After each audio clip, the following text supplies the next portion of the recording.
L'Organisation des Nations Unies a longtemps été considérée comme le plus grand projet de paix de l'histoire de l'humanité.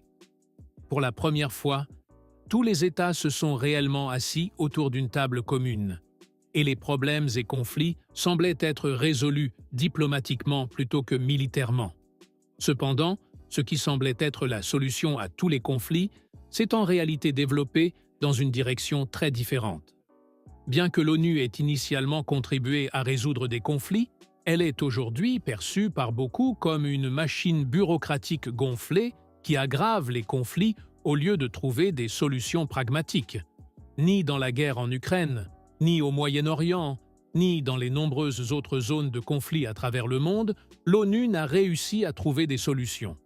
À la place, en tant qu'organisation démocratique, elle offre souvent une tribune à des autocrates et dictateurs déclarés. C'est pourquoi des politiciens de divers horizons et pays qualifient désormais l'organisation de morte. Récemment, la République tchèque est allée jusqu'à envisager publiquement de quitter les Nations Unies. Mais pourquoi, aux yeux de tant de personnes, l'ONU a-t-elle échoué? Et pourquoi ne parvient-elle plus à résoudre les conflits? Que se passerait-il si la République tchèque quittait effectivement l'organisation et que d'autres pays suivaient? Les Nations Unies s'effondreraient-elles progressivement, signalant la fin de la diplomatie multinationale? Toutes ces questions fascinantes sont explorées dans notre vidéo d'aujourd'hui. Bonne lecture! Les raisons des échecs actuels de l'ONU remontent à sa création, au cours de laquelle de nombreuses erreurs ont été commises. L'organisation se compose de deux organes principaux, l'Assemblée générale et le Conseil de sécurité. Le premier est probablement ce à quoi l'on pense en premier, en évoquant les Nations Unies. Dans l'Assemblée générale, chacun des 193 États membres est représenté et dispose d'une voix. Cela rend cet organe unique, car il reflète les principes de souveraineté et d'égalité des États. L'Assemblée se réunit chaque année en septembre et les États membres peuvent également convoquer des sessions spéciales ou d'urgence en réponse aux défis mondiaux. Jusqu'ici, tout va bien. Cependant, le problème réside dans le fait qu'en pratique, l'Assemblée générale n'a pas de pouvoir politique. Ces résolutions n'ont pas de force juridique contraignante.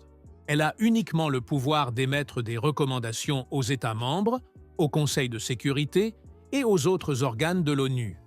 Ces résolutions ont donc un caractère consultatif, ce qui complique l'application et le respect des décisions. Bien que les votes aient une portée morale significative, la morale seule résout rarement les guerres. Ainsi, le véritable pouvoir réside dans le Conseil de sécurité de l'ONU. Contrairement aux résolutions de l'Assemblée générale, les décisions du Conseil de sécurité sont juridiquement contraignantes pour tous les États membres.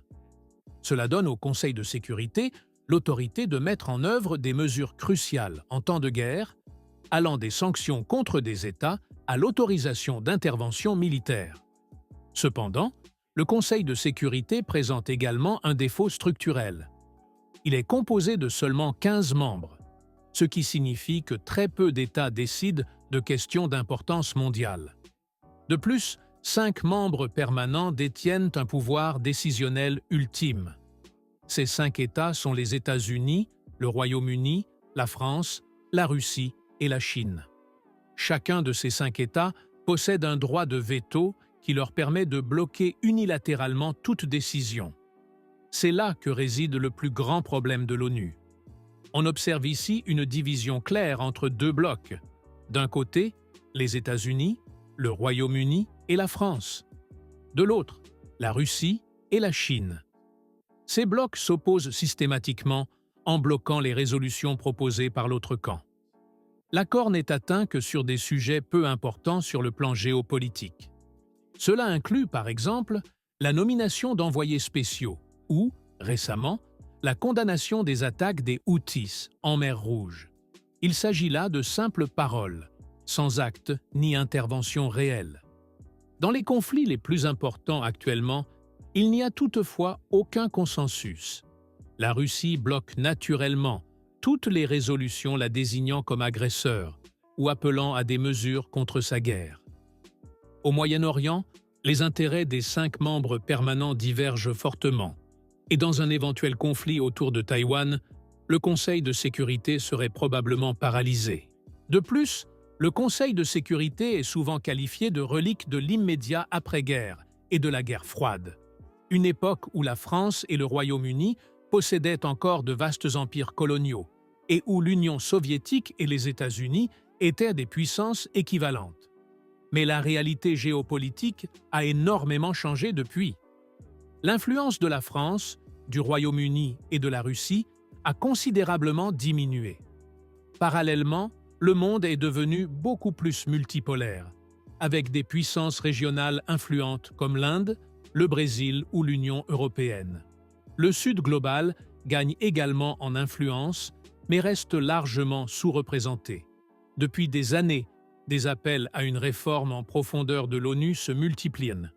Beaucoup réclament notamment un élargissement du Conseil de sécurité. Ces propositions visent à rendre sa composition plus représentative sur les plans géographiques et politiques, en ajoutant de nouveaux membres permanents et non permanents. L'année dernière, le gouvernement allemand a demandé un siège permanent pour l'Allemagne. D'autres pays comme le Japon, l'Inde ou le Brésil militent également pour une représentation accrue. Cependant, accorder plus de membres avec un droit de veto aggraverait probablement encore la situation. C'est pourquoi beaucoup plaident pour une réforme du droit de veto lui-même. Les propositions vont de sa limitation à son abolition totale. Cependant, il semble très peu probable que les membres permanents acceptent de telles modifications. La meilleure solution pourrait être de restreindre l'usage du veto, par exemple en cas de crime de masse. Mais même là, les interprétations varieraient probablement selon les pays. Une autre option serait de renforcer le rôle de l'Assemblée générale, en donnant plus de poids à ses résolutions ou en transférant certaines compétences du Conseil de sécurité. Cependant, ces propositions de réforme sont sur la table depuis des décennies et restent largement ignorées. C'est dans ce contexte que la République tchèque a menacé de quitter l'organisation. Cette menace est venue de la ministre tchèque des Affaires étrangères, indignée après un vote à l'Assemblée générale. Selon elle, son pays n'a pas sa place dans une organisation de sympathisants de terroristes. Cette déclaration a été faite après que l'Assemblée générale a appelé à un cessez-le-feu immédiat à Gaza, tout en s'abstenant de condamner clairement le terrorisme du Hamas. Le Premier ministre tchèque a rapidement rectifié le tir, soulignant l'importance des Nations unies pour le maintien de la paix mondiale. Cependant, il a également exigé des réformes urgentes de l'organisation. Malgré tout, de nombreuses voix en République tchèque continuent d'appeler à quitter cette organisation brisée. Que se passerait-il si le pays franchissait réellement cette étape décisive? Cela représenterait une décision sans précédent dans l'histoire de la diplomatie internationale et dans l'ordre mondial d'après-guerre. Bien que l'influence géopolitique de la République tchèque soit limitée, son départ constituerait un précédent pour d'autres États également mécontents de l'ONU depuis longtemps. Cela pourrait déclencher un processus lent de désintégration. Nous avons un exemple historique relativement précis à cet égard. La Société des Nations, considérée comme le précurseur des Nations Unies.